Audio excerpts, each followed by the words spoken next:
On poursuit le Club Info avec la question de ces missiles Taurus au cœur des tensions entre Paris et Berlin qui refusent toujours de livrer ces armes longue portée qui seraient pourtant très utiles à Kiev pour viser le pont de Crimée. Qu'importe, le chancelier Olaf Scholz et Boris Pistorius disent ne pas vouloir être considérés comme des co-belligérants s'ils envoient les troupes au sol ou s'ils envoient leurs missiles longue portée Taurus. Écoutez ce que dit le ministre allemand de la Défense. Personne ne souhaite vraiment avoir des troupes sur le terrain en Ukraine. Et la discussion à ce sujet est en cours. Nous devrions donc y mettre un terme à ce stade. Par ailleurs, nous parlons de missiles à longue portée. Nous insistons tous sur le fait que les missiles à longue portée ne décideront pas de la guerre. Et nous parlons de missiles qui pourraient être utiles à l'un ou l'autre point. Mais le chancelier Olaf Scholz vient d'expliquer à plusieurs reprises qu'il s'agit d'une ligne décisive que nous ne franchirons jamais.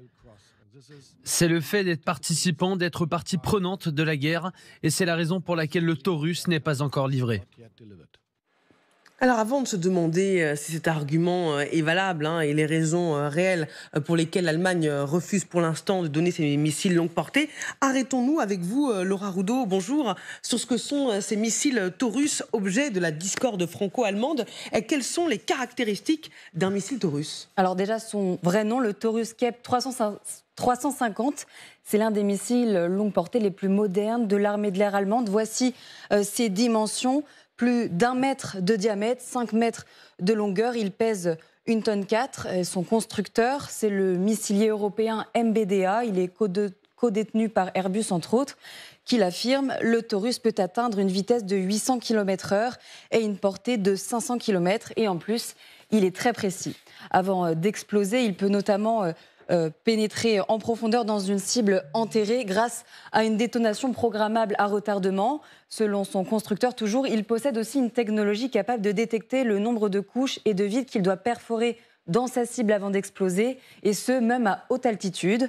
Surtout, le missile Taurus peut emporter une ogive de 400 km, capable de détruire un bunker. C'est pour vous dire sa puissance. On comprend mieux pourquoi Volodymyr Zelensky les réclame pour l'armée ukrainienne.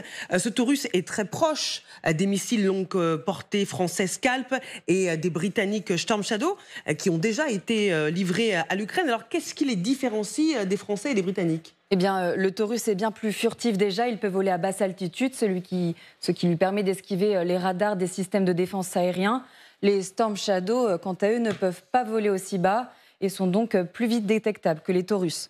Les Taurus sont aussi plus puissants, on l'a dit précédemment. Sa portée est de 500 km contre 250 pour les Storm Shadow ou 165 km pour la portée des missiles ATACMS. Ce sont les Américains. Alors pour vous donner une idée, c'est les missiles Taurus étaient lancés depuis le nord-est ukrainien. Ils pourraient atteindre la banlieue de Moscou. Ils peuvent donc viser le territoire russe bien plus loin que les missiles longue portée américains ou européens actuellement détenus par l'Ukraine. Et c'est pour toutes ces raisons que le chef de la diplomatie britannique, David Cameron, l'a affirmé aujourd'hui dans la presse allemande. Il va essayer de convaincre Berlin de fournir ces missiles Taurus à Kiev. C'est ce qui pourrait faire la différence dans la guerre contre le Kremlin. Merci Laura Roudot pour ces précisions générales. On voit bien l'intérêt d'une livraison de missiles Taurus pour l'Ukraine. Oui, le Taurus, c'est un missile de croisière lourd.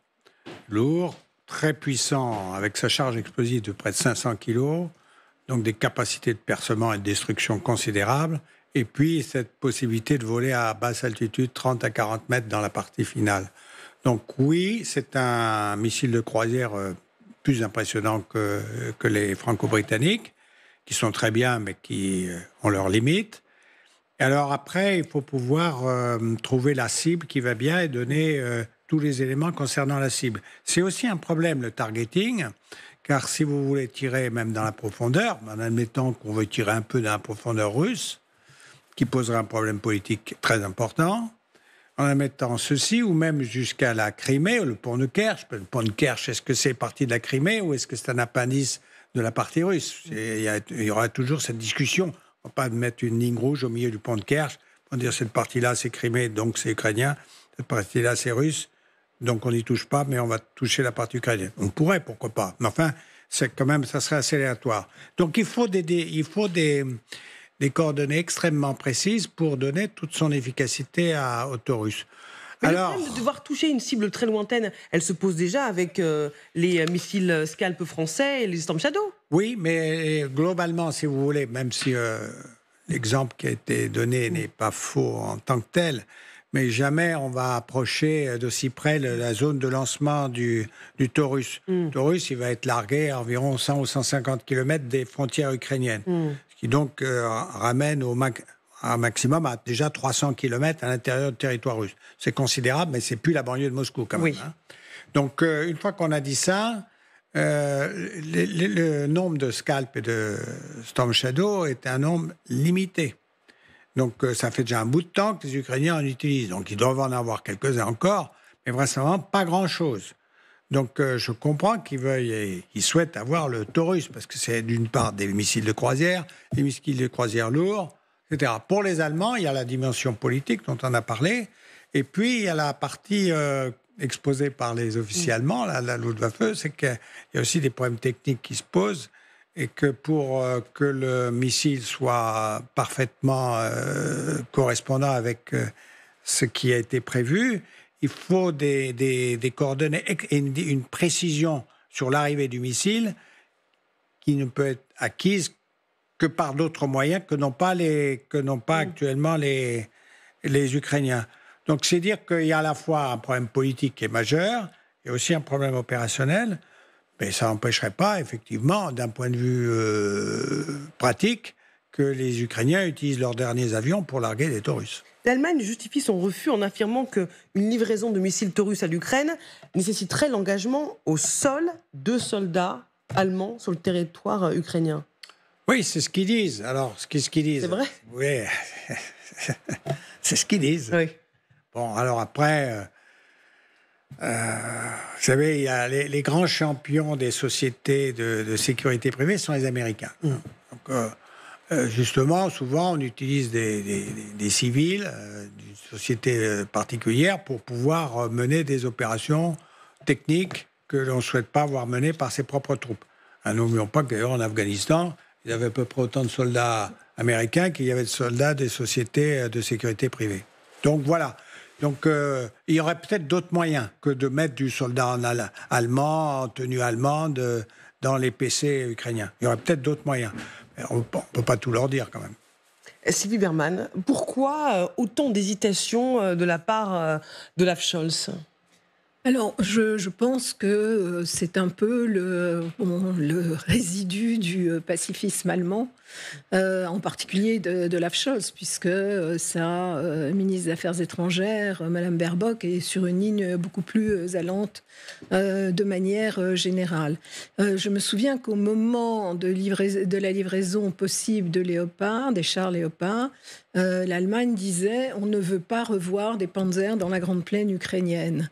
Parce que au-delà de ce pacifisme, de l'ost politique, moi j'ai mesuré quand j'étais en poste à Moscou ce sentiment de culpabilité que les Allemands avaient vis-à-vis des Russes. Ils ont entièrement reconstruit Volgograd, l'ancienne Stalingrad qu'ils avaient entièrement détruit. Et je pense que ça reste un petit peu dans la psyché allemande. Et ils n'ont accepté d'y aller pour les chars qu'à partir du moment où les Américains acceptaient eux-mêmes de livrer des chars. Donc on se retrouve aujourd'hui avec le même débat.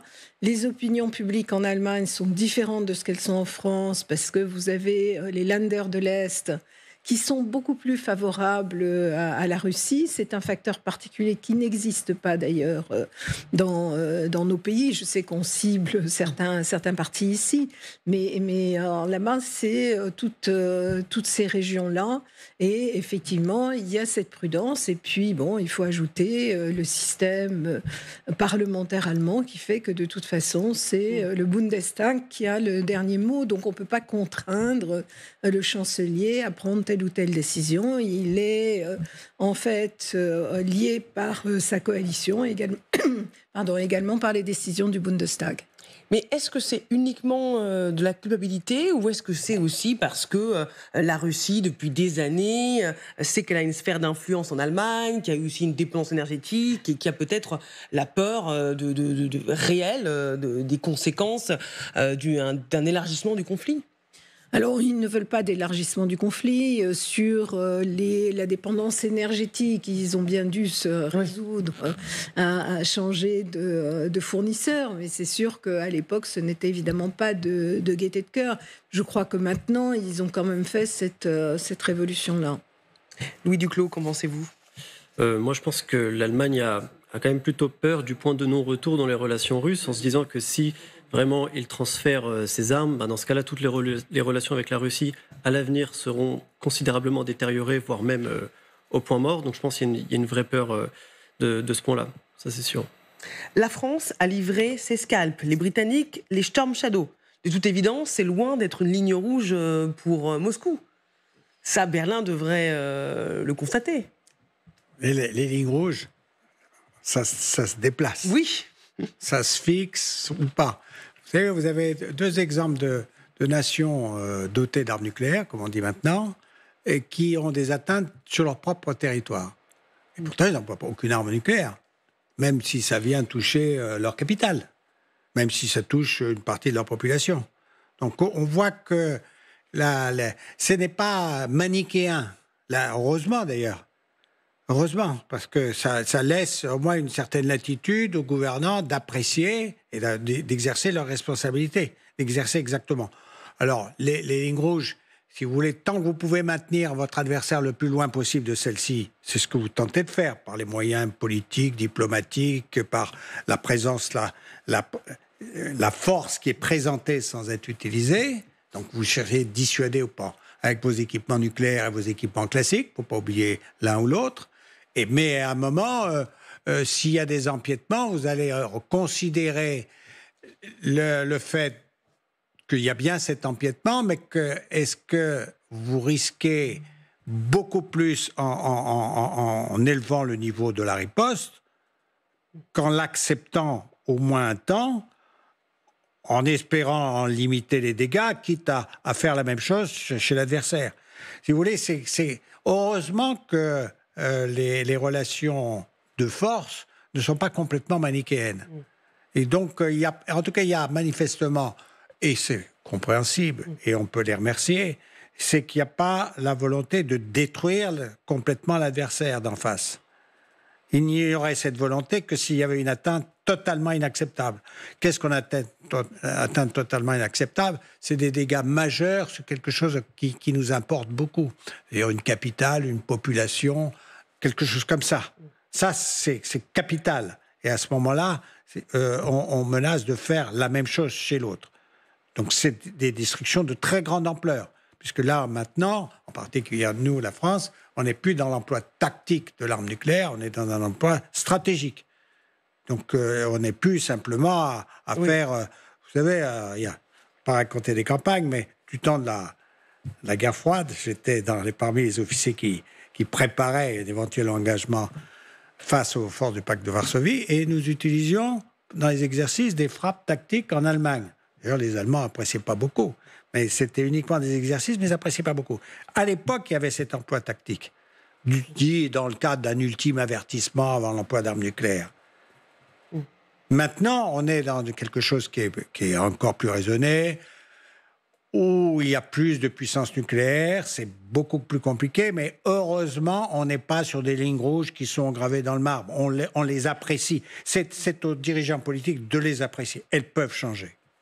Les lignes rouges ont d'ailleurs changé. Au début du conflit, les missiles Attack-MS, les Scalp, les Storm Shadow, les chars Léopard qui ont été donnés à l'Ukraine également.